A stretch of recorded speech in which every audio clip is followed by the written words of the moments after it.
Welcome to the What Bitcoin Did podcast. Hi there from Taipei. How are you all? How's your week going? Welcome to the What Bitcoin Did podcast, which is brought to you by the mighty Kraken, the most trusted place to buy and sell Bitcoin. I'm your host, Peter McCormack, and today I've got part 2 of my interview with Balaji Srinivasan. But before that, I've got a message from my show sponsors. So, today's show is brought to you by my new sponsor, MyBookie, and Sunday Night Football's back. How did your team do? Who is it you support? Let's get some banter going up on Twitter. Let's talk about it. I've been giving Bobby some stick about the Jets because they still suck, and I've been celebrating a win by my team, the Rams, who are clearly going to win the Super Bowl. Yes, I love football. I love your football. I love my football. I love them both. And with MyBookie, you can bet on every single NFL game, and they've got live in-game betting. And guess what else? They accept Bitcoin because they are badasses. And of course, I'm only going to work with a bookie that accepts Bitcoin because I love Bitcoin almost as much as I love football. And I would only recommend a service to my listeners that I trust. And with MyBookie, it's always the right play. You bet, you win, and they pay. And for you listeners of my show, they've got a special offer. You can earn up to $1,000 first deposit bonus. You can double your first deposit. You just need to use the promo code WBitcoin to activate this offer. So check it out at mybookie.ag, which is mybookie.ag. And do not forget to use the promo code WBitcoin when creating your account. Also, today's show is brought to you by my friends Dropbit. And damn, I really do want to tell you about the new release, which is coming soon. I really want to, but they're going to kick my ass if I do. But I'm going to try and pressure them to let me announce it because it's so cool. I'm also going to be heading out to Ohio in October to hang out with them as they've got this cool event coming up that they want me to be part of. And hopefully I'll get to meet some of you Buckeyes out there. And Dropbit is my fave mobile app for Bitcoin. I love them because of the innovation they've delivered with Bitcoin mobile wallets. Yes, you can paste an address or use a QR code like all other Bitcoin wallets. But with Dropbit, you can text Bitcoin and you can also tweet Bitcoin. It is like a Venmo for Bitcoin. You've got to check it out. It's available for the iPhone and Android. Just head over to dropbit.app, which is DROPBIT.app. Okay, so on to part 2 of my interview with Balaji. And if you didn't listen to the first part, I recommend you go back and you check that out first because we do cover a whole bunch of interesting topics which lead on to this, where we were discussing all these fascinating things around virtual worlds, AI and politics, and how this might change how people may be able to work without a visa or how people might consider geography. So that's very cool. But with this show, we finally get onto some Bitcoin. So it was cool because Balaji explains what life was like at Coinbase for me, which is I definitely wanted to hear about. And he talks about the Earn.com acquisition. And I also asked Balaji, does Coinbase hate Bitcoin? Many would argue that Coinbase was on the wrong side of history regarding the New York agreement in 2017. And people also took issue with how long it took to implement SegWit and the questionable promotion of altcoins. Is it something that they must do to be competitive in the market, or is it irresponsible? And as someone who is a big fan of Balaji's far out thoughts and the previous interviews I've seen with him where he talks about tech, I do wonder why he openly supports altcoin projects. So I have to put this to him. As someone so smart, why does he support these projects in light of so many people against them? We also get into Earn.com's integration with Coinbase. I question whether it's dangerous for newcomers to cryptocurrency, is informing them of the technical merits of a project, but not the financial risk of betting on an alt versus Bitcoin negligent. So I do hope you enjoyed this interview. I hope you enjoyed the first part. It was great to get Balaji on. There's so much more I could cover with him, so I will definitely get him on again. But if you do have any questions about it, you can reach out to me. My email address is hello@whatbitcoindid.com. And by the time you listen to this, I'll be in Riga. I'll be heading there from Taipei. I'll be heading out for the Baltic Honey Badger Conference, which I'm emceeing. I'll also have in the bag 4 more interviews recorded for my new podcast, Defiance, which launches at the start of October. After that, I'm heading out to Wyoming for Caitlin Long's Wyo Hackathon from the 19th to the 22nd December. I'm going to be heading out to Crypto Springs on September the 23rd to the 25th. I'm also going to be out in Ohio in October for the Dropbit event and then heading to LA for CIS. So it's super busy, so much happening. Hope to get to meet a bunch of you out at these events. If you do have any questions, do reach out to me. My email address is hello@whatbitcoindid.com.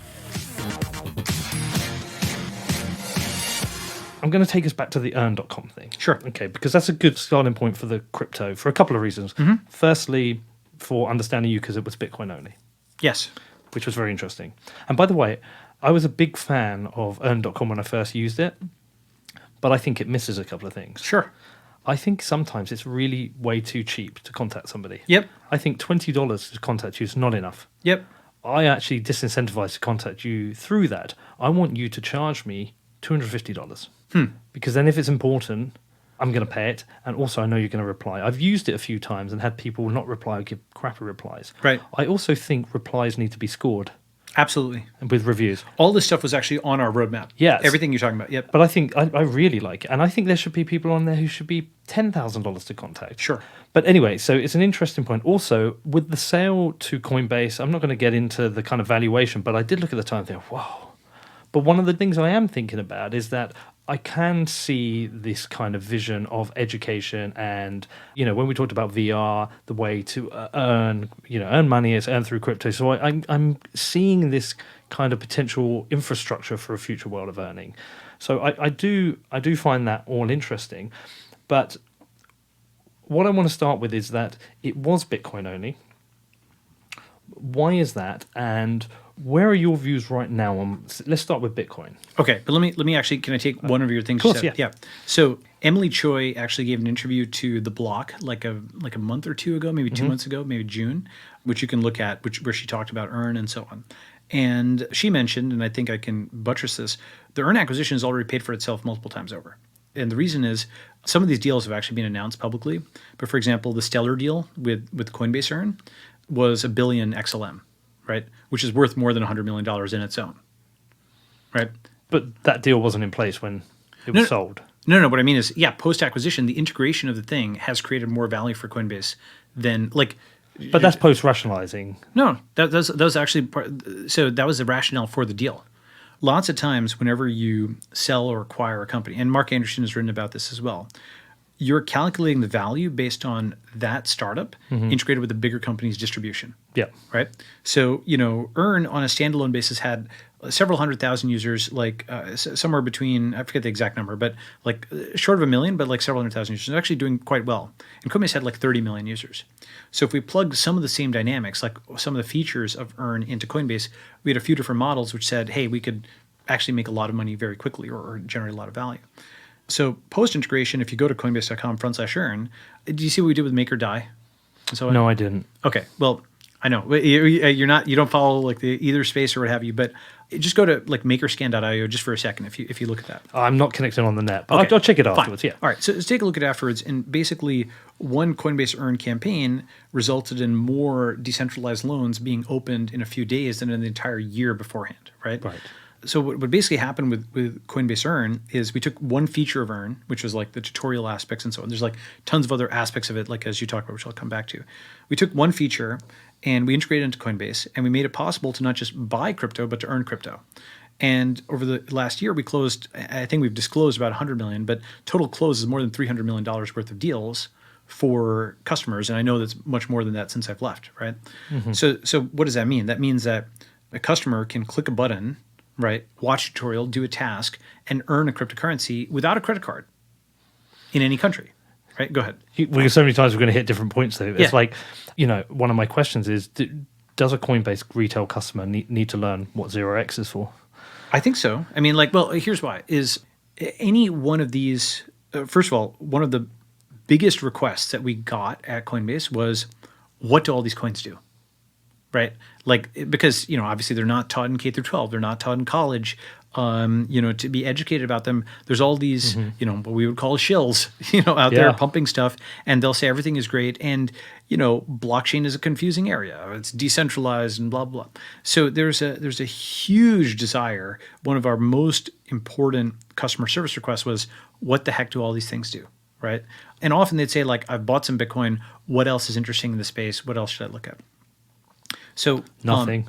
Okay, let me come back to that actually, and I'll make actually I think an argument on that. Yeah, okay. Prepared. Sure. So let me analyze Coinbase Earn at least, and then there's Earn.com standalone. There's Coinbase Earn. Coinbase Earn, I think it suited 3 different groups of person. So first, let's say you're starting a new coin, right? Or you've got a scaled existing coin. You're running Stellar or Zcash or something. for such a person, if they want to acquire customers, right, and they go to Google or Facebook, well, first they would need to liquidate their current crypto in order to buy USD, which tanks the price. Number one.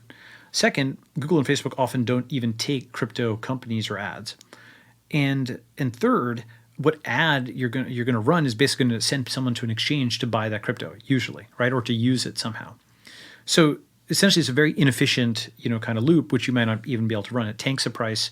You may not be able to run the campaign, and you send them to something like Coinbase anyway. By contrast, with Coinbase Earn, you take $1 million, $10 million, $50 million, $100 million of their crypto, and the channel is crypto aware, and the customer values that crypto at par. It values it at $1, or frankly more than $1, because they think it can go up potentially, right? Maybe, right? And some of them do, depending on the time frame or whatever, right?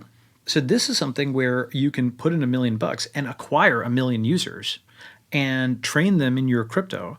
And so Coinbase Earn has become the largest scaled customer acquisition channel for crypto, right? All these crypto projects are pouring in millions of dollars to basically educate Coinbase customers, and they're taking their, let's call it monopoly money, right? What would be monopoly money, and they're using it, and they're expanding the audience. Now you've got 1 million people who've got that coin, who've learned how to use that coin, who've used it for a decentralized exchange or a loan. They've sent a private transaction. They've set up a smart contract or whatever. So there's a real market demand on this from the coin side, right? From the new coin side. From the user side, it is got the highest NPS of any Coinbase product, right? Like it's like more than Apple NPS. We published some of the stats on that. And the reason for that is people are getting free money, right? And we've got, I think, pretty high But production. isn't that the wrong incentive, right? Is it? And have Coinbase published the stats on whether people hold, or do they Yes. just dump these figures? Actually, it's a great question. And I think we have published those stats, but I think I can tell you, yeah. So, because we were monitoring that very closely, right? And for a typical campaign, it'll be something like 75% hold, 10% sell, and the remaining 15% buy much more, right? Okay. And the thing is, when they sell, they can only sell $1 or $5 or $10 worth. When they buy, they can buy like $1,000 worth. Right? But we're going to get into the ethics now, because could we argue that that's irresponsible as well? Because one of the problems I have trying to understand this whole world, I'm not from Silicon Valley. I'm from Bedford in England. Yep. I've got no experience in investment. I find it fascinating. I do. I find looking at it fascinating. But a couple of things that I've noticed that feel unhealthy is that we are turning a bunch of people potentially into VCs. I'm a huge fan of this, but I'll come back to why. Potentially. Yeah. I like the concept, but we're turning them into VCs in a specific sector where most people will lose money, and most people have lost money. We are yet to see any breakout, long-term viable blockchain project outside of Bitcoin. Now, I know you might argue some back, but I'm a great tweet yesterday. I saw somebody said, with Bitcoin you buy the dip, with shitcoins you sell the pump. So I still think a lot of coins are seeing a negative performance against Bitcoin, even as Bitcoin is arguably in another bull market. But anyway, we're potentially creating VCs out of a bunch of retail investors, but for most of these projects, they aren't getting the benefits of the VCs, and they're investing in projects that haven't hit product market fit. Because essentially, Jill Carlson put it to me. She said an ICO, when you do an ICO, you're essentially doing your seed round and your IPO at the same time. Yep. You get one chance at fundraising. It's not strictly true, because some people get the chance to invest early, usually VCs. They get their coin discounts. By the time retail gets to invest, while there might be a short-term pump, there's often a dump. So we're turning these people into VCs, but they're not getting the benefits of the VCs, and they don't have the experience of the VCs.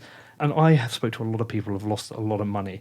So I worry that this is unhealthy. Okay. And potentially irresponsible. That's why I worry. Great. Okay. So let me first, a lot of stuff there. I know. Sorry. but actually, I think I have answers to much of that, or at least I've got a thesis on much of that. But let me come all the way actually up to root, right? Which is from the perspective of somebody who's very sympathetic actually to Bitcoin maximalism. I'm very sympathetic to it. Why have any other coin besides Bitcoin, right? Because that's like a root question.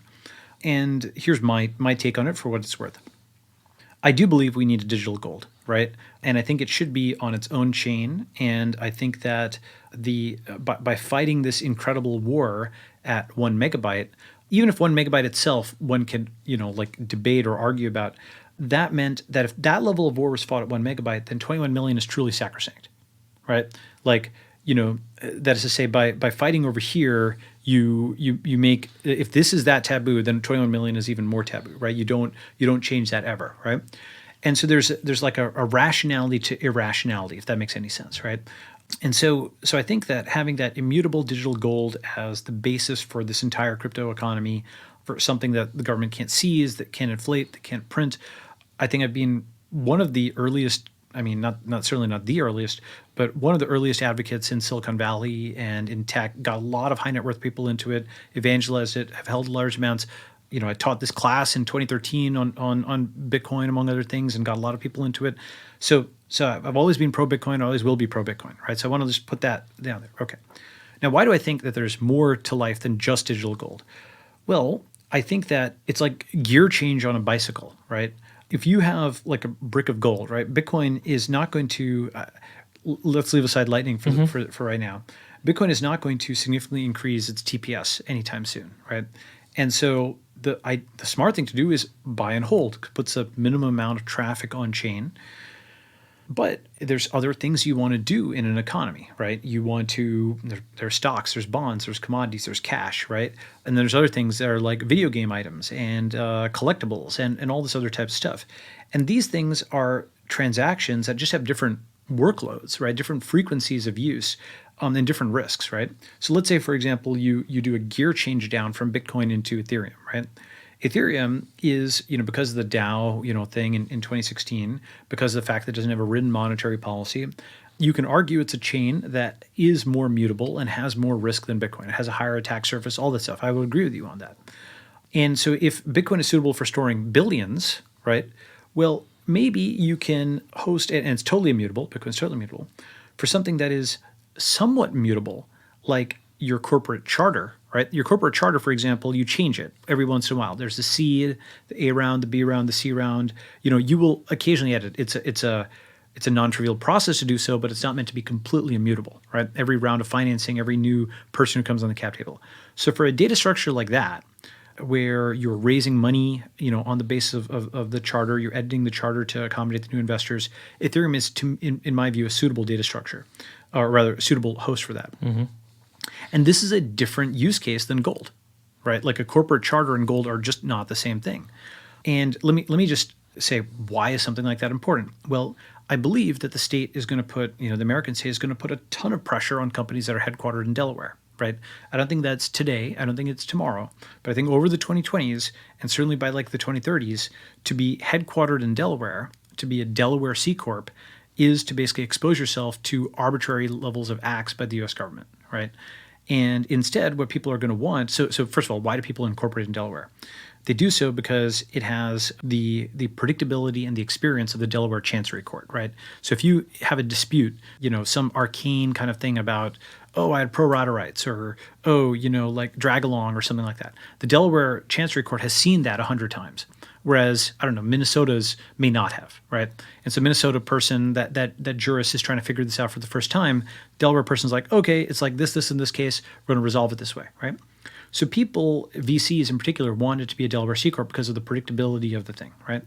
There's something, however, that's even more predictable than a judge, and that is a smart contract, right? And especially in this sort of trade war world where, Chinese investment into the U.S., was soaring and then it's kind of fallen off a cliff, Americans don't invest in China because they don't trust Chinese rule of law. And now the Chinese don't invest in America because they don't trust American rule of law. But both parties can diligence a smart contract in the blockchain, and they can both invest in that. And so that's how we get back global free trade in this era of trade wars, right? You can actually have vehicles that anybody from any country who speaks any language can read the code and ask exactly what it means, and they can invest on that basis, right? And that's something that I think will ultimately be shown to be superior to the Delaware Chancery Court, just the internationality of it. But you also get our benefits like programmability and automation, composability. So you can actually set up a vehicle like this and clone it 1,000 times. You can automatically set it up, have it funded, and then tear it down and send out distributions, where if you've ever actually done that with a company, it's an enormous pain in the ass. Like you have to send out all the wires and contact all the people and so on and so forth. And once you can automate something, you can do much more of it. So buying and selling companies becomes much more frequent, much more liquid. In the same way that like you went from the PC to like virtual machines, you could automate the setup and tear down of a machine. You get the cloud services. So that's like just one example, one chain where, Bitcoin for gold, Ethereum for these smart contracts and these corporate vehicles, and that's quite useful. It's a huge chunk of the economy. And I think now you go further, like something like, let's say Zcash, right? Well, Bitcoin is awesome, but it doesn't have, like transactions are not shielded by default, right? Zcash lets you send money with, cryptographic proof. And frankly, actually a lot of maximalists like Monero, which has similar kinds of properties with the ring signatures, right?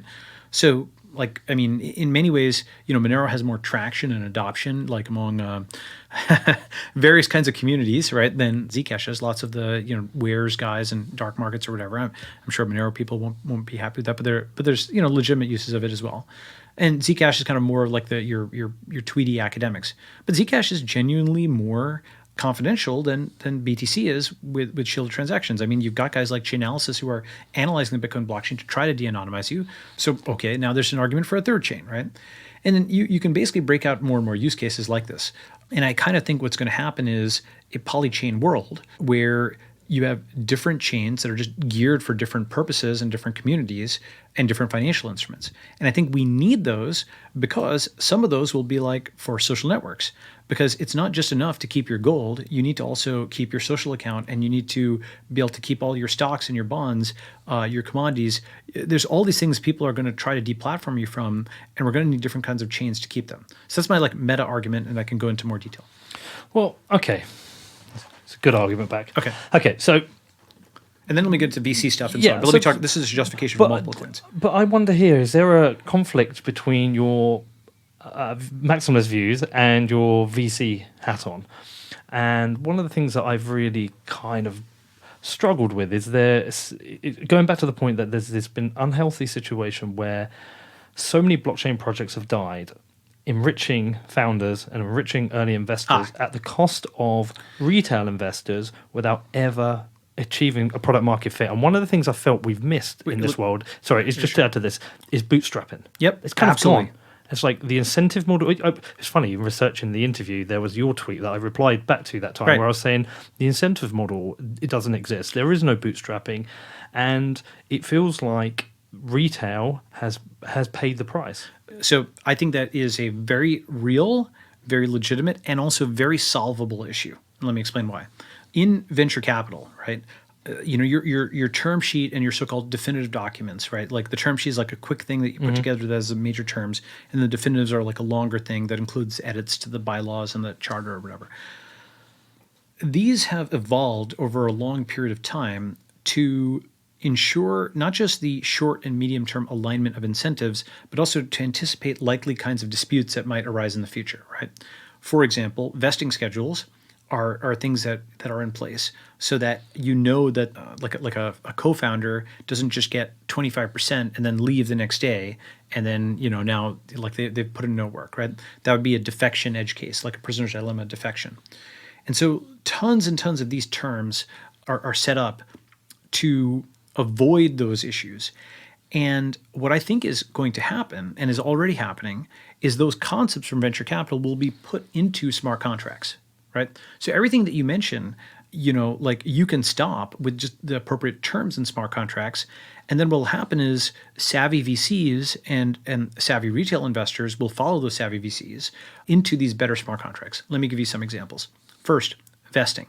Easy to do. Right? You can basically make it so that the smart contract shows that these addresses of the coin founders do not get all their coins at the beginning. They can't just dump it on the market. They're aligned with other people, so they've got a long-term orientation. Maybe it vests over 4 years or 6 years or 10 years, whatever. So that's one. Number two, you could also have limits on how much they can move out of those vesting accounts. So you have like dump limitations, right? You can't move more than X number of coins or Y% or something like that, right? And so on and so forth, right? The everything from pro rata rights to drag along or whatever, all of those concepts can be encoded in literal code. And in fact, I think we're going to get to a better situation ultimately with that because it's actually code. It's no longer legalese. It's no longer ambiguous as to what it means. It's literally in code. And then you don't have to pay lawyers for every freaking financing round. They make $100,000 for taking templates off the shelf and filling in stuff. I paid a lot of legal bills over the years. You now just boom, use a template like off the shelf, a smart contract. But that all exists now. That you could do that now, right? I don't think so. I think You don't? I like thought the smart contracts already exist. I mean, Aragon, I think, is trying to do stuff like this. We're trying to make libraries of smart contracts and so on. But actually, I was thinking of just doing a series of blog posts like this, right? So you start and you, quote, incorporate a toy company on Ethereum, and then you tear it down, right? Okay, then you incorporate and you do the equivalent of a seed financing, and then it's acquired, and then you tear it down and you show what the liquidations would be for each person. And you start to build up to more and more complex examples. Ultimately, I get to like public companies, right? And I'm like, okay, here's what proxy voting rights look like. And here's the thresholds you'd have to clear.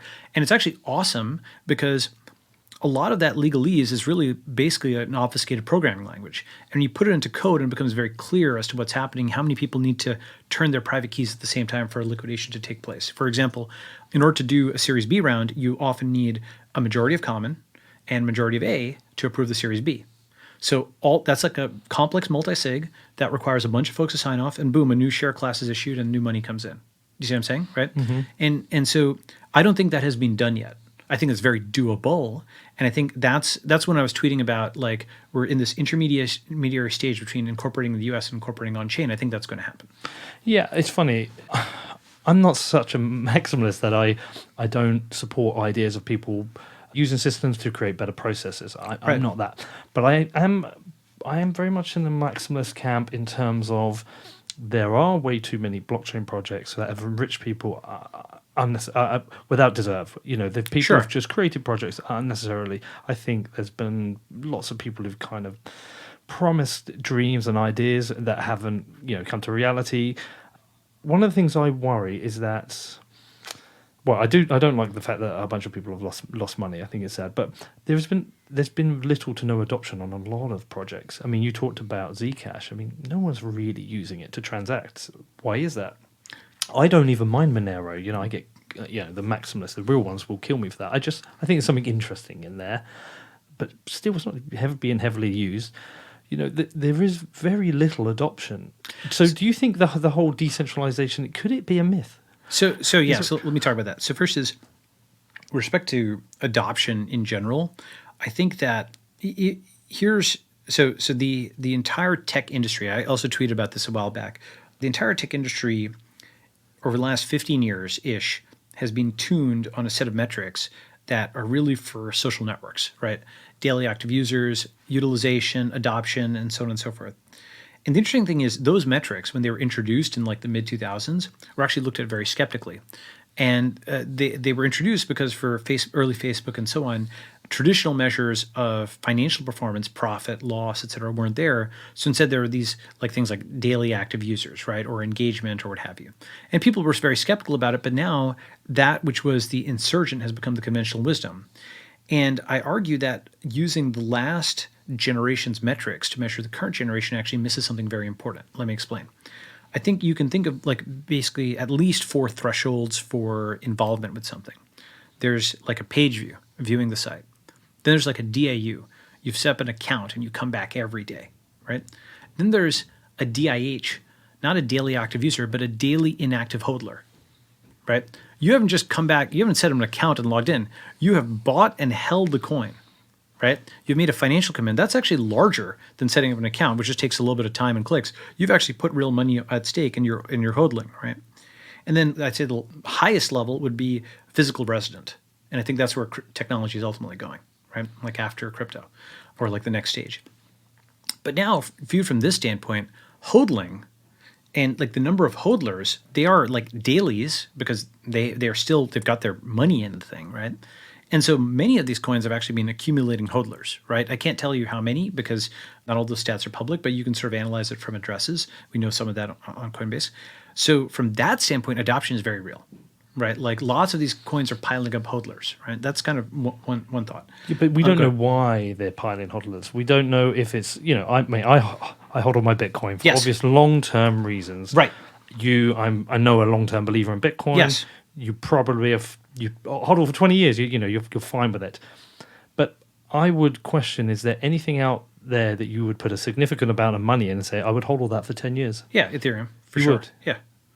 Anything else though?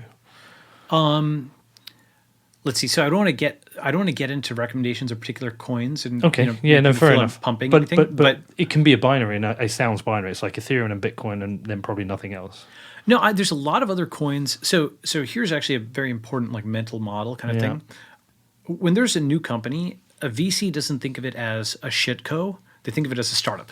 Mm-hmm. Do you know what I'm saying? Right? Like you don't think of something as a shitco simply because it doesn't have the traction or distribution or adoption of Google, right? You look at, could it have a niche? Maybe could it get big someday? How big could it get? And so on and so forth, right?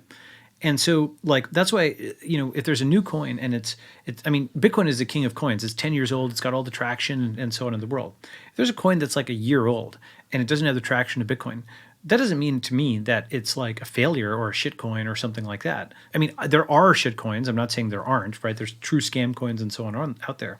But it'd be like calling every new company shitty because it's only got like one person in a garage and it's not like Facebook or Google or Amazon yet, right? That's kind of like one mental mindset, number one. The second thing is, and this is very important, I think, for maximalists, you know, an enormous amount empirically of the demand for Bitcoin comes from the crypto economy because folks are cashing out into Bitcoin, right? Like, I know, and I don't feel that ever justifies it though. Right. But I'm just saying, like, for that percentage of maximalists who are what I call price maximalists, and that's a significant chunk of the group, like, you know, this whole trading economy, even if you think it's all Las Vegas, right? With Bitcoin at the core of it, like that increases the demand for Bitcoin. There's absolutely no question about that. We see the stats on that, right? Like any DEX or whatever, you know, will tell you that. Like, well, yeah, folks buy a lot of Bitcoin here because that's a reliable thing they come back to. They even say cashing out into Bitcoin because they know that one is not going away, right? That's kind of second point. Third point, and this is something I've tweeted about and talked about, speculation is installation in crypto. And here's what I mean by that. With Bitcoin itself, the entire speculative process is actually something where, you know, I'm not sure if Satoshi intended it or if there's some emergent genius, but if you had tried to turn this thing into a step function, right, and said, hey, you have to put all your net worth into Bitcoin and operate in this crypto economy, which doesn't exist, right, nobody would have done it, right? Basically, if you had to act as if Bitcoin was $1 million at the beginning, no one would have done it. So instead, what's happened is we've had this stochastic process sort of rise to greatness, right, through various orders of magnitude. And during that entire process, people could buy and sell and belief would go up and down or whatever. But it's like coming all the way up and eventually it'll hit like, you know, 100,000 or 1 million. And so you did is you turned this vertical cliff into a series of approachable, you know, kind of steps. And crucially, you also allowed dual boot, right? You allowed people to maintain most of their net worth in USD and operate their normal life in USD and put some of it into BTC and then like, you know, just operate this whole way rather than demanding people have this, you know, immediate vertical step over. And I think that same thing is true for a lot of these other coins. Like each of them, there's some vision of the world where they become successful, right? I think Ethereum is the closest to that. And that's why it's got 5 years of traction, right? It's 2014.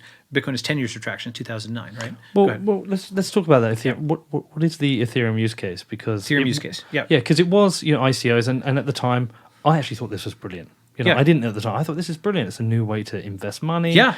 And it's a new way for people to fundraise. I can get involved in things. And oh, look, I'm making money. And then I lost a load. And then a lot of people lost a lot of money. And then I realized, you know what, maybe this isn't healthy. I mean, what is it, like 400 billion of retail money has been lost? Oh, no, it's not that much. 400 billion? No, it's not that much. I mean, I think that is what you're talking about is how much the valuations came down. But like, you know, something can be valued at 100 billion, but only $1 million has gone in. Right. Okay. Like, yeah, so well, let's just say billions have been lost. Sure. Yeah. Well, billions in nominal market cap have come down. That I agree with. Yes. I think, okay, well, still, a lot of people have lost a lot of money. Yes. And you're also right that billions in absolute money has been lost. I think that's probably right. But also, millions, tens of millions, even hundreds of millions has been made by founders and some funds, but I couldn't identify who, but almost certainly some have made them, and some have certainly made that money by dumping on retail. Sure. That is something that if somebody did an investigation into, they will certainly find examples of that. So it is unhealthy. It isn't great. And, you know, if we look at some of these projects, even ones that may be listed on Coinbase or other exchanges, you would argue that some of these are almost certainly destined to fail. Well, here's a very important kind of concept, right? Investing is never about guaranteed returns, right? No. Like, Okay. like they're you invest, and the name of the game is there's a possibility of loss as well as a possibility of gain. Reward is not certain, but risk is certain, right? And this is kind of gets to our earlier thing about how the internet is more upside and more downside. I do believe that people should be able to bungee jump, be able to skydive, be able to motorbike, be able to take risks, right? And sometimes those risks will leave them in a better place, and sometimes they'll leave them in a worse place. Now, I also believe that you should have sites and organizations that provide star ratings and reviews and reputation. I believe in things like these contractual things we talked about where you have vesting schedules, alignment of interest. But I think that at the most fundamental, there were tons of people who called Bitcoin a scam in the early days, still do. Lots of people still do call it a scam, right? And they were wrong. And had they been able to prevent somebody from going and investing in Bitcoin, they would have, quote, prevented that person from getting rich, right? And so the same is true for so many startups. I mean, like if you're in tech, like if, for example, I may be the first, or at least I'm certainly one of the first investors in Soylent. My God, the amount of negative publicity that company got in the early days was just insane, right? But it's like, it's doing extremely well. Subscription business and like it's worth, I can't maybe say, but it's worth a lot of money now, right? And so like if your antenna are tuned for technology, lots of stuff. I tweeted this actually just the other day. Like, these guys, journalists writing, Google's toughest searches for a business model. Facebook will never make a profit. Amazon.bomb, right?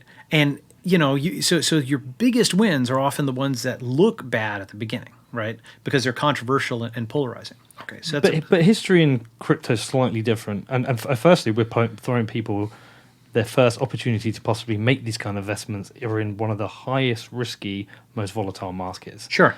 It's like it is dangerous, but I'm up for people being able to invest, to invest as they choose, use their money as they choose. Sure. I don't like these investor accreditation rules, but I don't think we have the proper mechanisms for people to actually learn about what they're investing. But let me pause you right there. When you said learn about what that's actually the same thing that the customers are asking for with Coinbase Earn. They want to learn about, they want reviews, they want ratings. I think you're learning about how to use what the tech means, but I don't think they're learning about investing and risk management. Yeah, risk management. Sure. I mean, I've met people who've been bankrupted by crypto. Right. But you talk about, we don't call every company that's built shitcoin until it achieves something. But I think because the failure rate is very different in crypto. If you went on CoinMarketCap and look, ultimately, if you take all the blockchains that have failed, I mean, sometimes how do you define failure? But we know there are coins in the top 50, in the top 50 of the market cap, they've got no active development on them. Right. So what I'm saying is there's just such a high failure rate on these projects that they are super risky investments. And I think it's just kind of concerning or not healthy. So what I'd actually compare this to is the dot-com bubble, right? Like the dot-com bubble in 99, 2000 and so on, the sentiment around like internet startups was exactly like what you're saying. But right? we have many from the early days that were still here. Many. No, startups. well, so actually, let me talk about that. Billions of dollars were wiped out. Lots of retail investors lost their shirts. Massive bankruptcies like Cosmo and Pets.com, Webvan.com.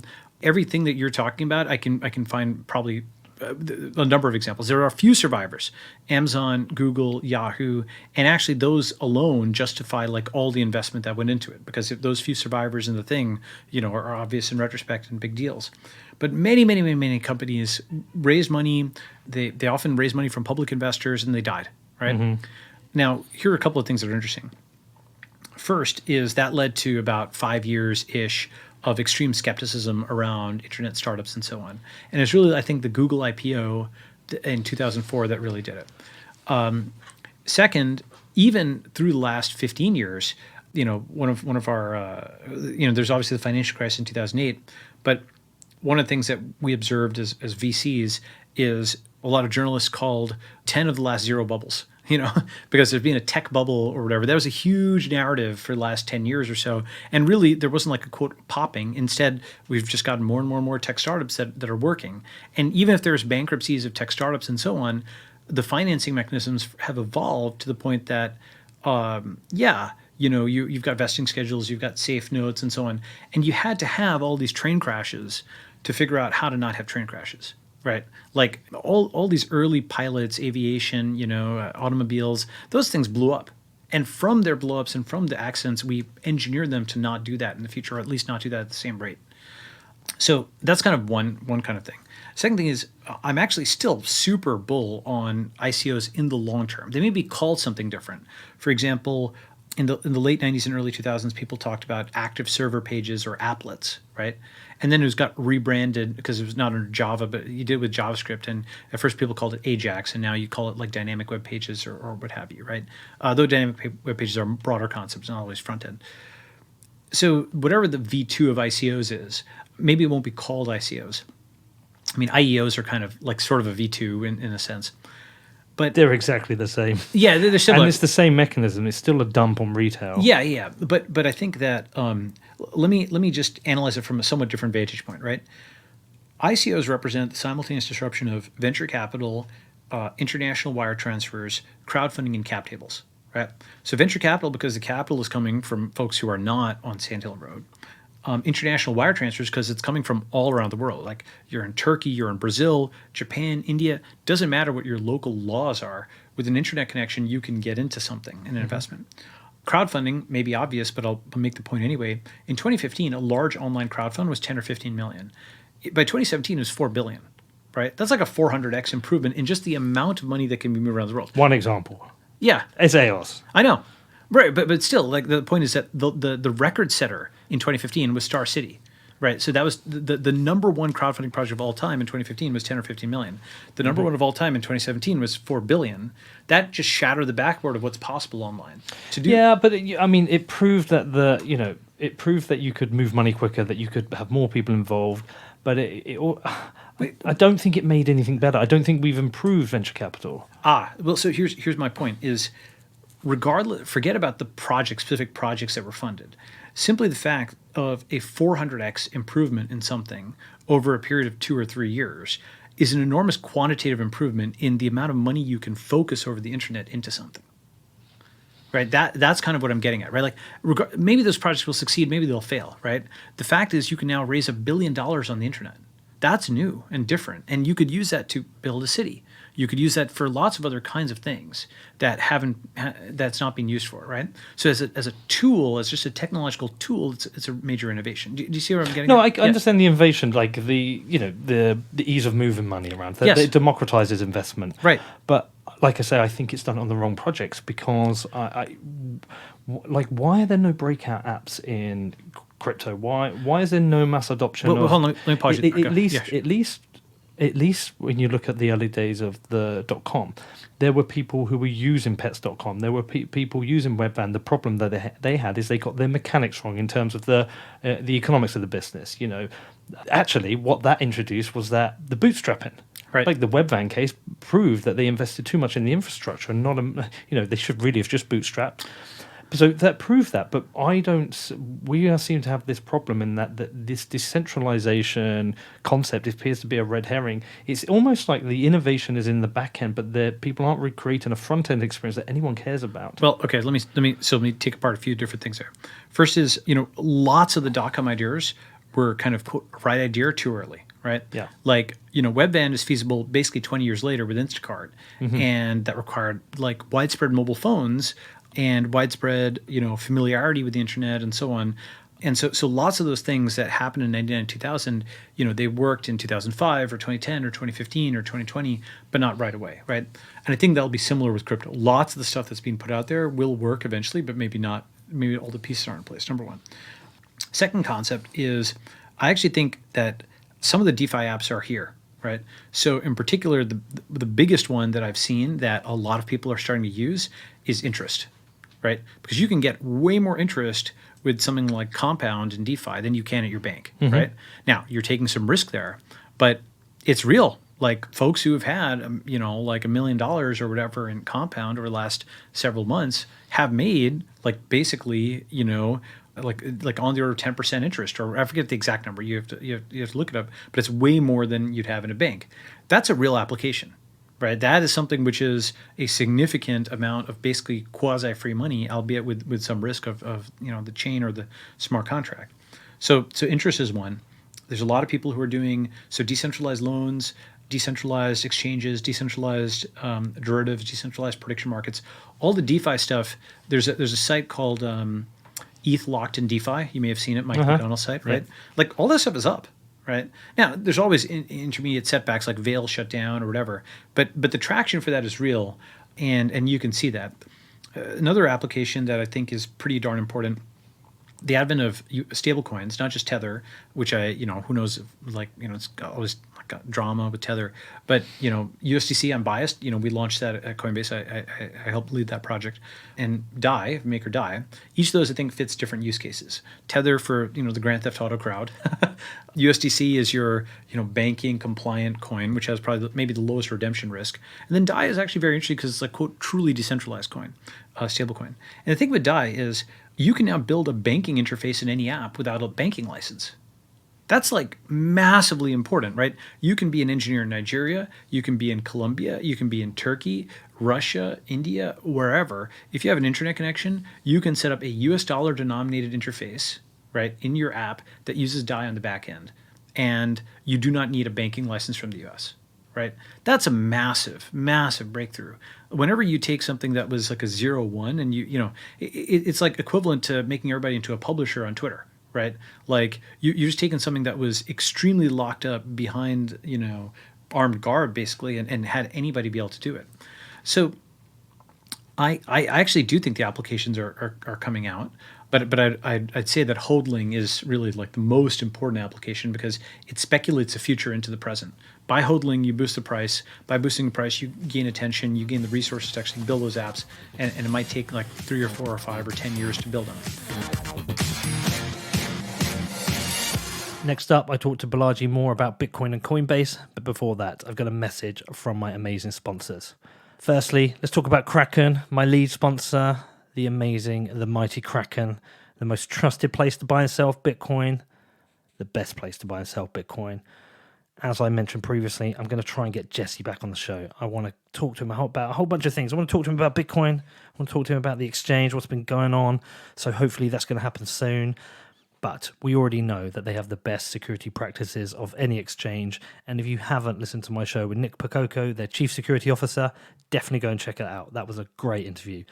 But with Kraken.com, you've got the best place to buy, sell, and trade digital currencies.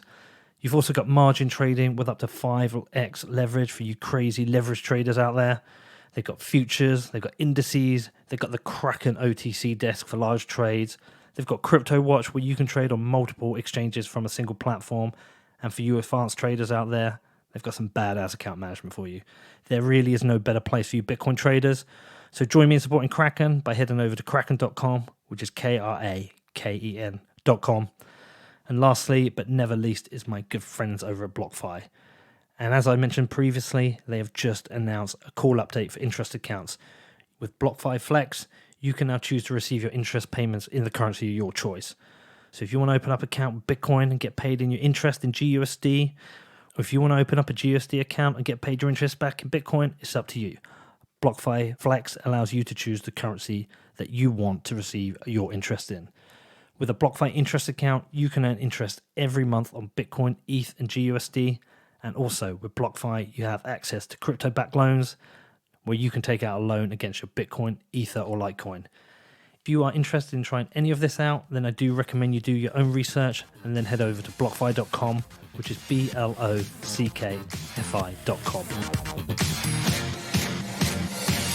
What is it the maximalists are missing then? Because they're so determined in their view that everything that isn't Bitcoin is a shitcoin, and I agree with them almost entirely. I mean, certainly, it's the different use cases are more obvious. Like something like Bitcoin Cash has no need. To me, that is a true shitcoin. Something like Brave. Okay. Brave, to me, is a true shitcoin. Okay. Well, nobody needs to be making donations with a volatile coin that has no liquidity. That really was a tool for them to raise 7 million. Okay. So let's talk about this. So first, do you know the War of 1812? Are you familiar with that? No. Okay, so I feel like talking to you. I've not read anything. Sorry, these are things hooks I use to remember things. So the United Kingdom and the USA were still on the outs during the War of 1812, and the UK actually like burned the White House. Right, they were still like mad at the US. It was not a pleasant time. 100-something years later, they're allied during World War I and World War II, and they have the special relationship over the basically the 20th century.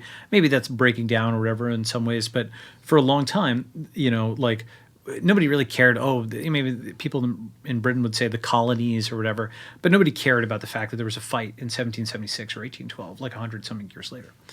And that's because these countries kind of occupied their own niches and so on. And what I think kind of is going to happen, I'm not saying for all coins or anything like that, but these coins, they have their own communities and they differentiate and they adopt different use cases and what have you. And so, for example, Litecoin is now, their marketing is the testnet for Bitcoin, right? But that is bullshit. Maybe so, right? Bitcoin has a testnet. Fine, right? But basically, like, the live production testnet with real money or whatever, right?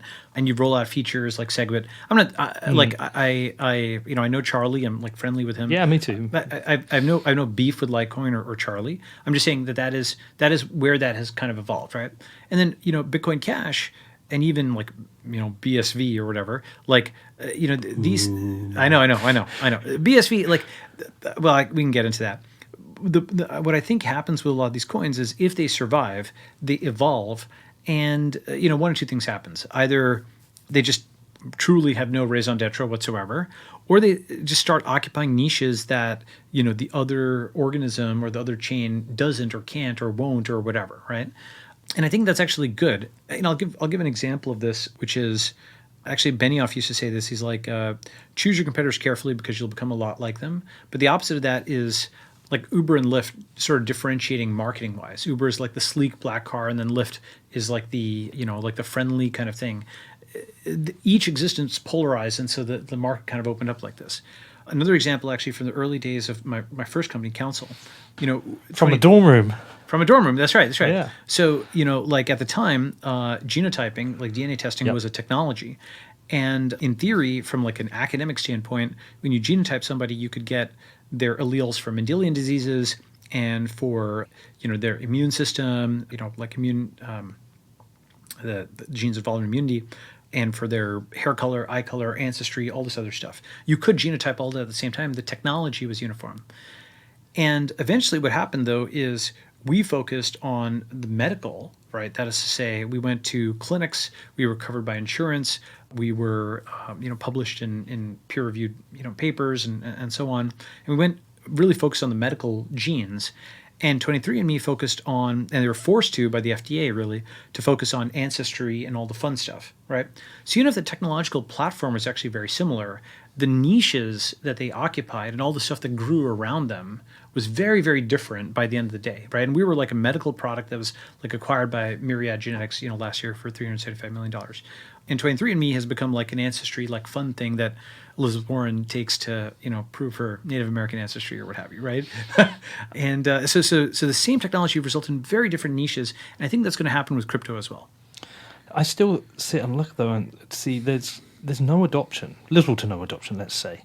And one of the most important things for these cryptocurrencies is to have some form of liquidity, and it's almost non-existent in so many currencies. So I wonder whether there is, I don't know, how do I put this? What do you think about BNB? I think BNB, I personally wouldn't invest in it. I think it's, so the thing about BNB, you get benefits of being a trader for trading shitcoins by owning it. So essentially, it's like the king shitcoin to trade the shitcoins. It's obviously delivered a great return for a bunch of people, but as what Binance need is a constant supply of new shitcoins. If it doesn't have a supply of new shitcoins, ultimately it's going to lose trade in volume, and ultimately then people aren't going to be trade there. Then the BNB token is going to have little value, and it's going to drop in value. So I think the IEO has been the temporary restoration of that. But I do think I'm looking where's value creation, and at the moment I don't see much value creation. I just see a lot of projects and a lot of talk. I hear about smart contract platforms, but I don't see value creation. I don't see usage, and that worries me. And I personally think it's unethical to push the trade of these onto essentially creating VCs out of retail who really are out of their depth. Okay, And, so- that's, I think it's unhealthy. Okay, so let me speak to two things there. I think if you look at the ETH locked in DeFi stats or like DApp Radar or things like that, DeFi Pulse, I think the traction is actually starting to be there for DeFi. I mean, you can make real money with interest, and I think that's a major application that's there. But let me talk to your maybe more fundamental or different point, which is, should retail investors become VCs, right? So I actually think yes, and I think this will actually on net be very much for the good worldwide. And let me explain my thesis on this. People talk about the 1% and the 99%. I actually think in the future, the 99% will be capital and the 1% will be labor. Okay, why do I say that? Because everybody in the world by like 2030, maybe 2040 at the latest, will have their phone or the equivalent thereof, and be able to tap and invest in the equivalent of a literal crypto Twitter, like projects scrolling by, and you can put in $1, $10, $100. Maybe the dollar is hyperinflated. Maybe it's Bitcoin you're putting in or a fraction of Bitcoin, right? So you scroll through, you invest money, and maybe you make money, maybe you lose money, right? But it's like liking on Twitter or retweeting on Twitter. It's like infinitely liquid.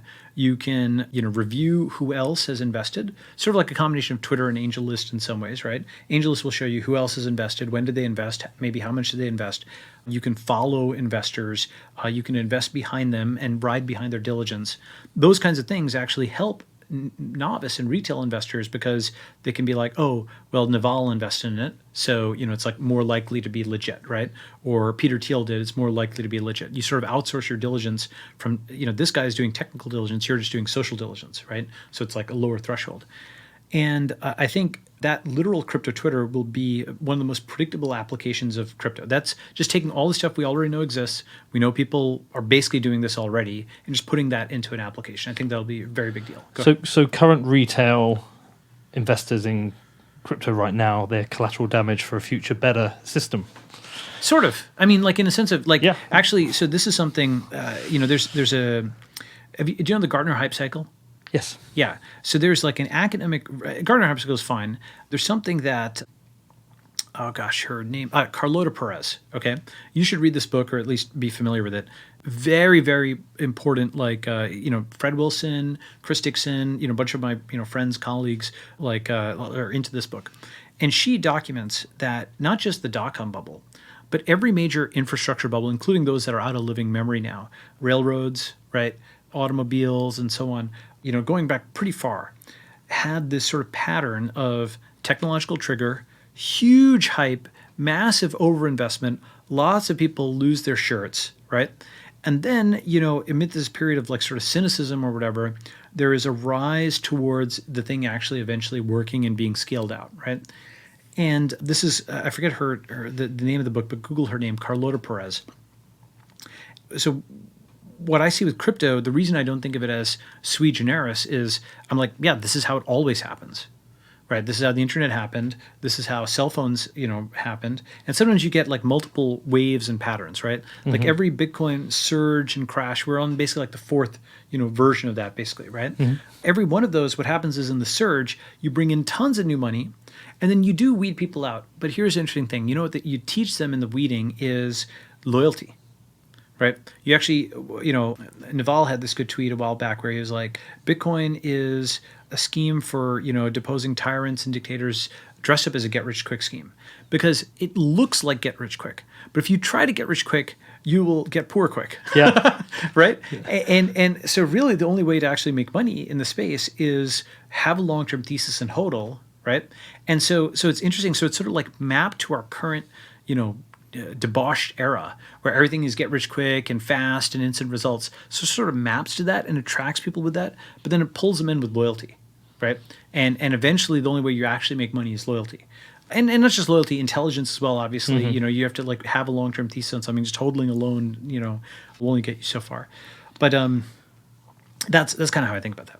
Right, I'm conscious of time, but I haven't asked you really much about Coinbase. Sure. I naturally do want to ask you a few things, and then I'm gonna let you go. So, obviously, you were a very interesting appointment at Coinbase, coming off Earn.com. You were seen as a Bitcoiner, great for Coinbase. Wasn't the longest tenure, a year, was it? Yep. A year you did. Could you tell me what What was your vision when you joined? Obviously, you joined as CTO with the Earn.com acquisition, but it was clearly a bigger role than CTO, because even on your LinkedIn, your accomplishments, they're way beyond a CTO. So that's fine. But what was your vision for Coinbase when you were there? Sure. So I do think I did a lot while I was there. I think, you talked to Brian, Emily, Fred Ursum, Fred Wilson, like just ask them whether you think I did something there. So here are the major things I think I spearheaded. So first is a lot of the Earn integration, right? The Coinbase, Earn integration. We talked about that already. That was a big deal for acquiring customers, both for our coins and for for Coinbase itself, and for our customers. It was win on all three dimensions. Okay, that was a big one. Several $100 million in contracts signed. Second, related to that, was several of the Earn engineers and I were the nucleus of a team that recruited a bunch of crypto engineers and rebuilt the back end of Coinbase. So up until that point, up until when I joined, Coinbase only had 4 coins: Bitcoin, Bitcoin Cash, Litecoin, and Ethereum. And 3 of those are basically Bitcoin-like, and the 4th is Ethereum. So it didn't have a capability for adding new coins rapidly, right? It was very much like this one major effort like years ago to add Ethereum. And then after that, it was just, the same infra.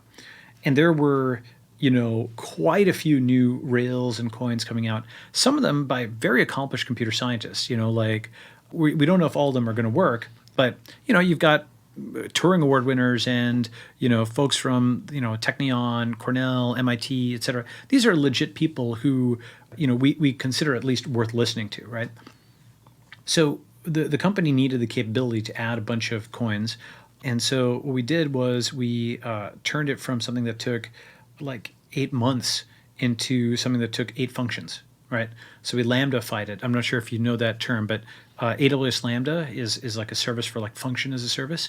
So there's certain kinds of things like, for example, create, sign, and broadcast a transaction. They're sort of generic between chains. And others are like, create a shielded transaction and so on. And so we abstracted out like these common functions. And then now once you implemented those functions, you could implement like bindings and then swap in a new chain very quickly. So that was the second major thing after Earn. Second major thing was rewriting the backend to be able to, boom, snap in a new chain very quickly, right? And you started to see that, over the last, 12 to 15 months, Coinbase suddenly added a bunch of new coins and chains. Okay. I know the maximalists didn't like that, but our customers loved it, right? Like that's a big part of, I think, what's kept Coinbase not just relevant, but go ahead. Was there a pressure for that though? Because from our customers.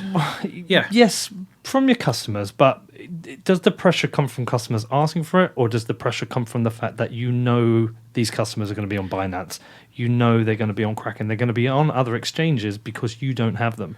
Because there was previously a very conservative approach to adding new coins. Yeah. There was a framework. That seemed to go out the window. For me, it looks like, you joined April 2018. Yep. Bitcoin had dropped from 20K to sub 7K. Mm-hmm. We were entering a winter.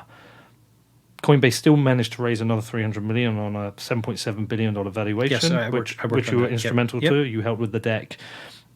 That's obviously going to come with pressure. An $7.7 billion valuation, there is clearly revenue pressure, and you will clearly have lost customers to Binance. So I'm guessing that, this is where I want to get into the whole world. Like, how do VCs work? Like, how much pressure comes from the VC to say, look, you've raised 300 million, your revenue's dropping. What are you doing for this? So I can put your mind at ease on that, because there's certainly other situations where VCs or whatever will put pressure on a company. But Coinbase is actually in the strongest financial position probably of any company in crypto by probably a good margin. And the pressure was really from our customers, right, to respond to the customers. Again, I'm not saying that VCs never pressure a company or what have you. That definitely does happen at times, but that's not what happened here. This was something where, I don't know how many tickets, but tens of thousands, probably hundreds of thousands of customer tickets were basically yelling at us, why have you not added these coins, right? And every time that we'd add a coin, there'd be a surge up in positive reviews and NPS and so on. And you're operating a business. You have to listen to your customers ultimately, right? The flip side of it is actually, again, I'm a big Bitcoin proponent. I've always been a big Bitcoin proponent. But a lot of businesses that I'll give you an example with Expedia, right? This is a long time ago, but I think it's representative. Expedia went and added the ability to buy tickets with Bitcoin to its site, right? And this got a lot of praise, but no purchases, right? And I think a lot of stuff is like that, where there's a huge gap between express preference and stated preference. Like there's what do people actually do and what do they say they're going to do. Sometimes it's the same. I'm thirsty and I say I'm thirsty and I drink water, right? Or I say I don't like asparagus and I don't eat asparagus. Other times it's off diagonal. Oh, I hate Uber and I call an Uber. Or, oh, I love this charity, but I don't donate to charity, right? And so you see the full 2x2. And one of the things about crypto is the people who buy crypto on Coinbase are like not the people who are tweeting. It's just like, there's 30 million people, actually it's now more than that, right? So obviously most of those, like 29.9 whatever of those million people are not, active on crypto Twitter. It's only like a few hundred people who are active and big on crypto Twitter, right?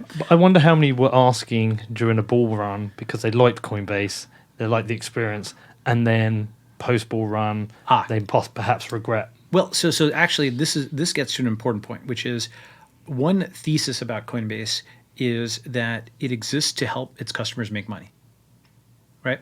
Like that is to say, like, folks, in the sense of why do you go to Google? To find information, right? Why do you go to Facebook? Okay, connect with friends. Why do you go to Twitter? Well, I'm learning about what's going on in the news, right? Or searching in my interests. Why do you go to YouTube? To watch videos. Every great company can be summarized in one kind of almost reductive sentence, right? And then you expand that and expand that. And fundamentally, like, why do people come to Coinbase? To make money, right? Like that's really what it is. I've never felt that. Okay. About Coinbase, and I've used Coinbase for a long time, way before I ever started working with Kraken and having a certain loyalty to them. I was a big proponent when everyone was hating on Coinbase. I was like, but come on, they're at the top. They've got the hardest pressures. They've got the hardest job. But I never thought of it as that. Here's the second half of my sentence. Yeah. To make money over the long term. Right. Never thought of it. I just thought I go to Coinbase to buy crypto. Right. But before crypto has a use case, right?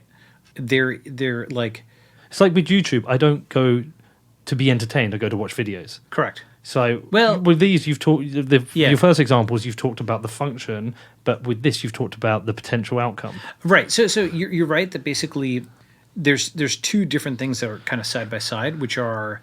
Have you heard the term like the job you're hiring the company to do? Mm-hmm. Like you buy a Slurpee, but you're buying it to be entertained on a long trip or whatever, right?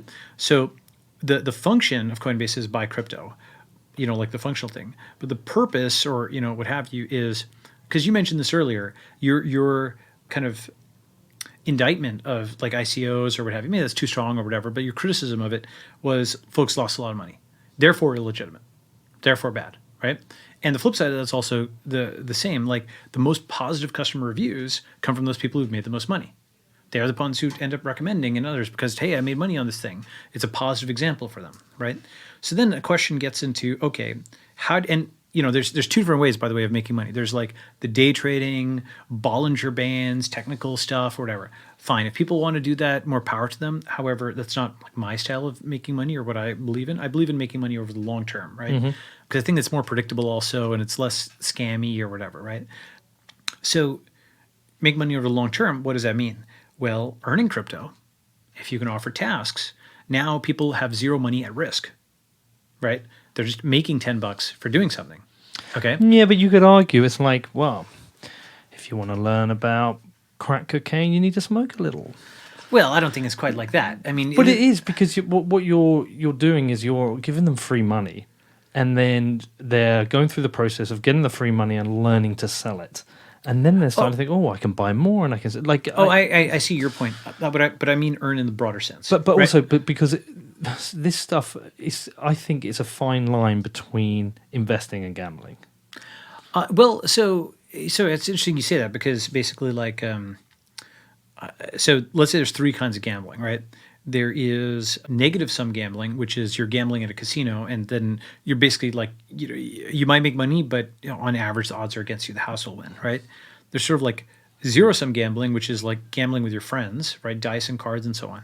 There's like positive-sum gambling, which is VC, where ideally you're wealth creating, right? You're investing in something and it's Dropbox and it creates value for the world, right? Like, and it's unambiguously positive.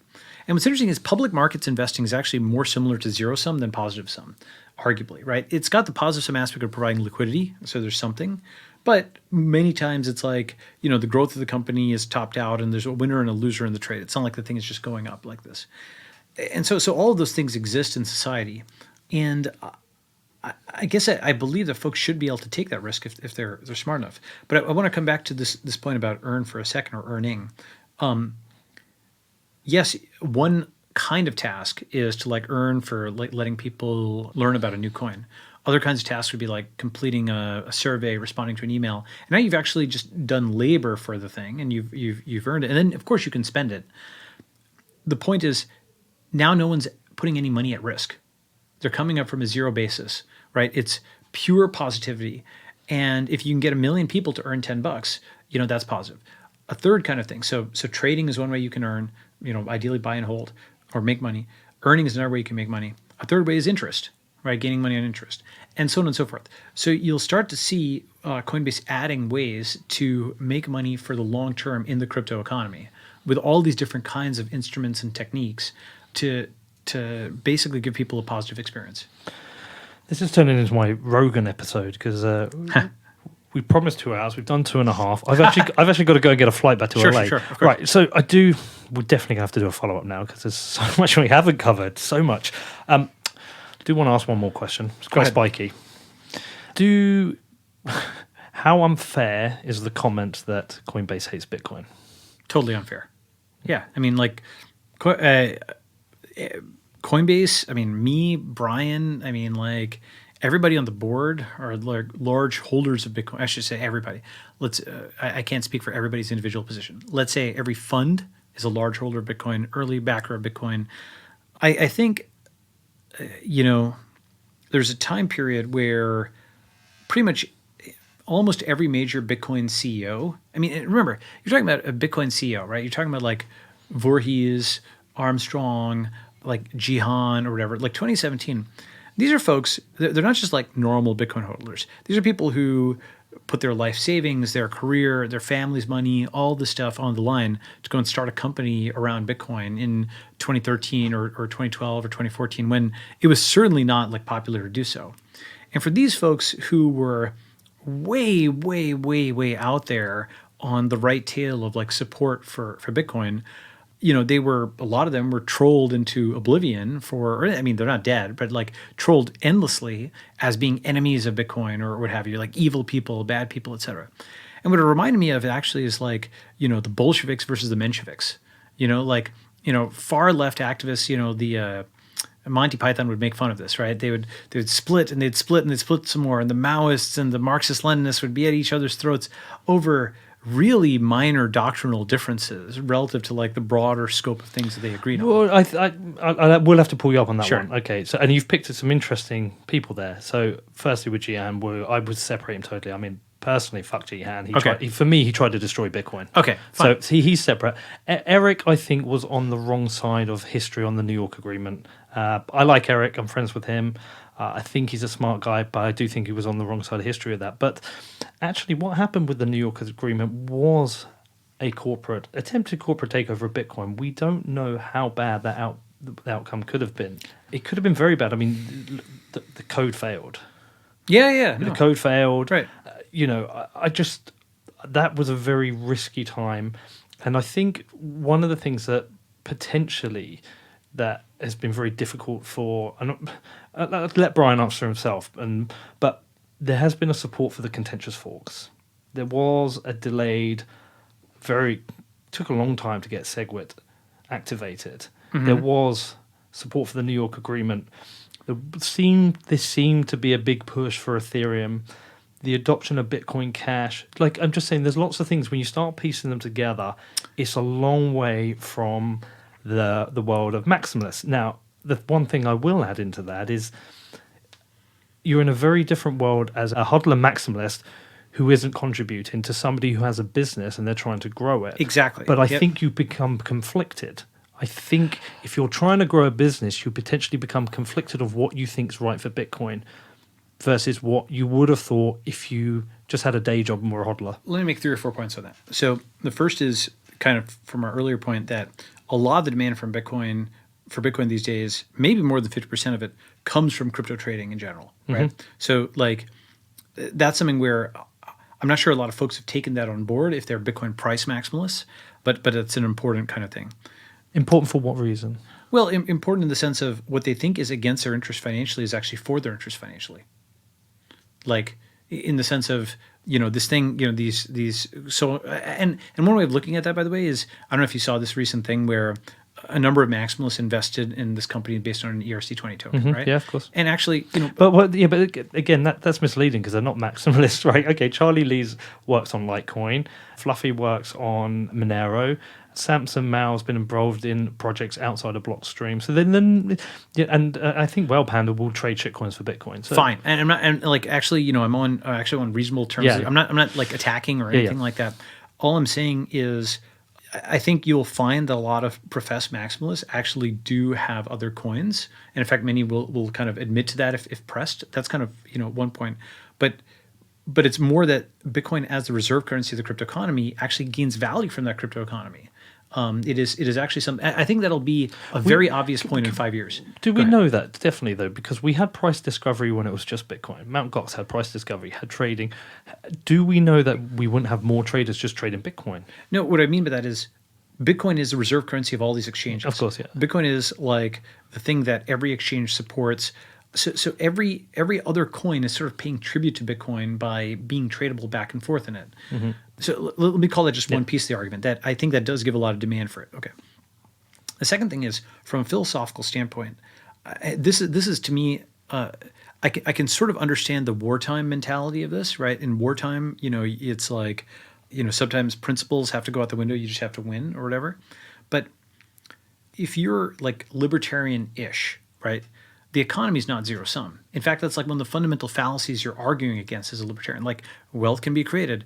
Everybody can have a smartphone, right? Everybody can have food. Like, wealth can be created.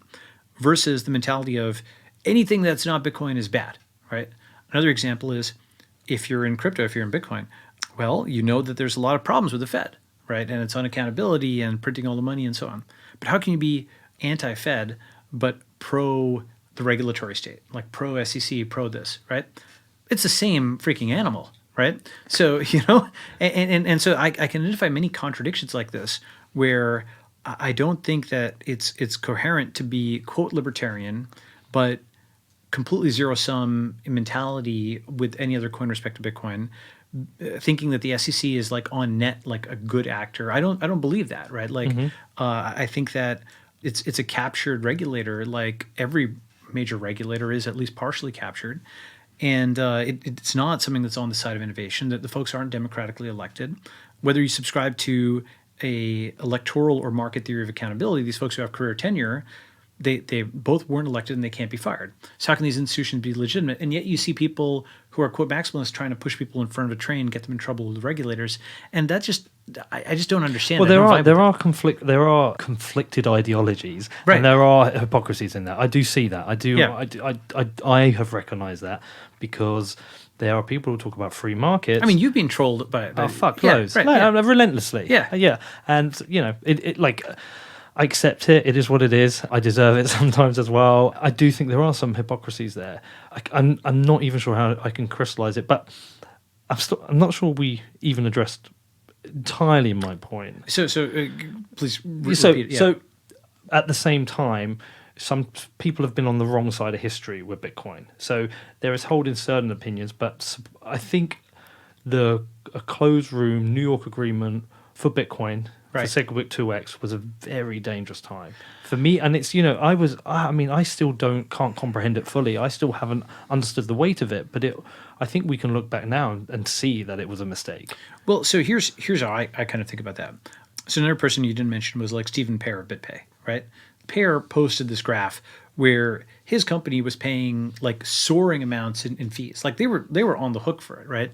So for lots of like CEOs, this was a bottom line issue coming out of their pocket on a daily basis.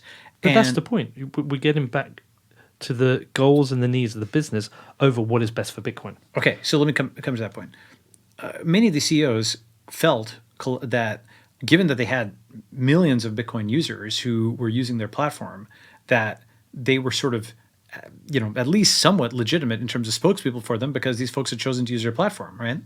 And so that, their voice represented not the opinions of one person, but in their sense, the collective opinions of their hundreds of thousands or millions of customers versus one guy tweeting, right? That's like the mental model. I'm not saying it's always right, but I think there's some argument for it. And, here's my take on like the whole Bitcoin civil war or whatever. I haven't blogged this or whatever, but I actually think two libertarian principles came into conflict there. And I'm actually glad that we have two chains. So let me explain. So the BTC side, the whole point for them was an immutable digital gold that neither the state nor corporations can seize, they can't mess with, no closed room smoking, like kind of session or like cigar smoking session could change this. And they won because they got a digital gold that could basically be completely immutable. And by fighting at 1 MB, you make 21 mil sacrosanct, right? I understand that. I agree with that. I think like a currency that's not printable or seizable by the government is a very important libertarian principle. On the other guy's side, from their standpoint, they're coming at it from, okay, exit, right? If there's an unjust group that has control, that has a majority, and you're a minority that wants a different economic policy, they got into Bitcoin because they didn't like the Fed and they wanted a way out. And now suddenly they had a monetary policy that was being imposed on them that they didn't agree with, that they felt was hampering the growth of the system because they thought, hey, how are we going to get more transactions? We're going to have a cash-like use case. And so from their standpoint, the libertarian principle they were invoking was exit, which is the right of any free people to leave and to do something. And so I'm actually like, I actually think both of those are actually legitimate libertarian principles, right? And so, like I'm glad that you had two communities come from it that could just practice their own thing. And then, maybe they both succeed, maybe only Bitcoin succeeds and BCH doesn't. I'm like a positive sum person, so I wish the best on everybody. But I also like try to empathize and try and figure out why does somebody who's on the other side of the table think something different from me, right? So that's where I come in. It's funny you should say that. I've actually spoken to a number of maximalists in private who weren't fundamentally against the fork itself. Like, if you believe this should be different, if you've got different ideas, go and create your fork. Actually, the main issue is the co-opting of the name, which isn't great, and also the misuse of Bitcoin.com, which has been used to mislead people and create confusion, which I actually think is probably more negative for Bcash. I think if they'd had a separate name, they would have been able to... I think tricking people into thinking something's Bitcoin, which isn't, is just a dumb move. It's interesting you say this because basically... remember how we were talking earlier about there's like kind of dogmatic libertarian theory and then there's reality on like, for example, the free lunches and so on. So the thing is about crypto is it's set up for people to be able to fork, to go their own way, to doing this. But the one thing that can't be forked? The name, right? So the name can't be forked. And so that was actually where the battle was. And in fact, actually, the most arguably centralized two components of the system, namely the miners and the developers, were the ones that were at loggerheads the most, right? Yeah. And everybody else, because they were decentralized enough, they didn't mass enough to even be able to like say anything back to each other. It was just like a lot of squawking on Twitter, but it wasn't like a coherent kind of thing. People talk about polls of users, but there were 1,000 different ways to do that. So the name couldn't be forked. And actually, this is something which gets to kind of a deep point. And, again, this is one of these, I wrote all these blog posts during that time, but I didn't put them out. We need them out, man. So I should put them out there, right? Right. But a really, I think, interesting and critical concept is a chain derives value from its backlinks. Okay? So, for example, there's folks, and these are no-coiners and, Bitcoin haters or whatever, who would say things like, oh, anybody can fork Bitcoin, so it's not really, like scarce. The 21 million limit is not really there and so on. And that has a superficial truth to it, but it actually doesn't have a deep truth. And the reason there isn't a deep truth is every exchange, every wallet, every piece of software out there has a pointer, effectively, either implicit or explicit, to the current Bitcoin BTC blockchain. To accommodate some other chain means another code path, and that's work. In the same way that adding a backlink like a link for in the Google sense is work. And so you can think of the value of a chain being all the backlinks that come into it, right? Now, because Bitcoin Cash, BCH, was based on the same code base as BTC, it was relatively easy for somebody to add a backlink. But A, they had to add it, which not everybody did. And B, they may not have wanted to add it. Again, not everybody did. So it had a much smaller set of backlinks than BTC did. But this is actually a big part of how I think of the invisible defensibility of a coin is the pattern of backlinks. And no one has really mapped that. But I think it'll be an important thing to do in crypto world. All right, well, listen, I'm conscious of time. I'm just about to actually have a look at my phone to see, because I've got to go get a flight. Yep. We've officially made my longest ever show. All right. I think we could at least done another couple of hours. I've hardly done any of my questions. Was that interesting? It's fascinating. Actually, do you know what? I came in this wanting to talk about Coinbase and Bitcoin, and I knew I had to, but actually, I've got to say that first hour where we talked about virtual reality and those was, that was the most interesting part to me. Hopefully we'll do this again. I'm sure we will. Sure. And I'll hopefully do it at a time when I haven't got to get a flight, although I wouldn't want to use up so much of your time. But listen, thank you for coming on. Thanks. We will definitely do this again. And catch up soon. Thank you. All right. All good things come to an end. But what did you think of that? Did you enjoy that? Did you enjoy both parts of the interview with Balaji? On reflection and having listened back again, it's definitely one of my favorite shows, probably my favorite. I really did enjoy this one. I'm always super interested in exploring sister topics, which I think align with Bitcoin. And I think the more far out, the better. And we definitely got far out in the first part of the interview. And whether you agree with Balaji's view on altcoins or not, he's definitely a fascinating person to talk to, a great person to interview. And it was really good to hear about his time at Coinbase. I would have liked to have covered that a bit more as well. I'm not sure I did a good enough job arguing back on altcoins and the whole world of Bitcoin versus shitcoins, free markets versus irresponsible marketing, because I don't know, I find it tricky sometimes. Like, while I'm firmly in the Bitcoin camp and I've sold all my altcoins and I have no desire to buy them, I hope other people don't. At the same time, I kind of find it difficult because there are a bunch of people out there who believe in them. I don't, but what should we do? Should this be regulated?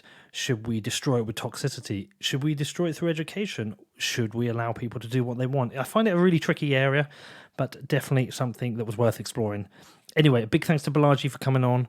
Also, another big thanks to Brad, Bart and Spencer at Blockchain Capital for letting me use their office to record this. And if you've got any questions, do reach out to me. My email address is hello@whatbitcoindid.com. If you want to support the show, head over to my website. It's whatbitcoindid.com. Click on the support section. It'll explain everything you can do, whether it's leaving a review, just listen to the ads, or even becoming a sponsor. It's all up there.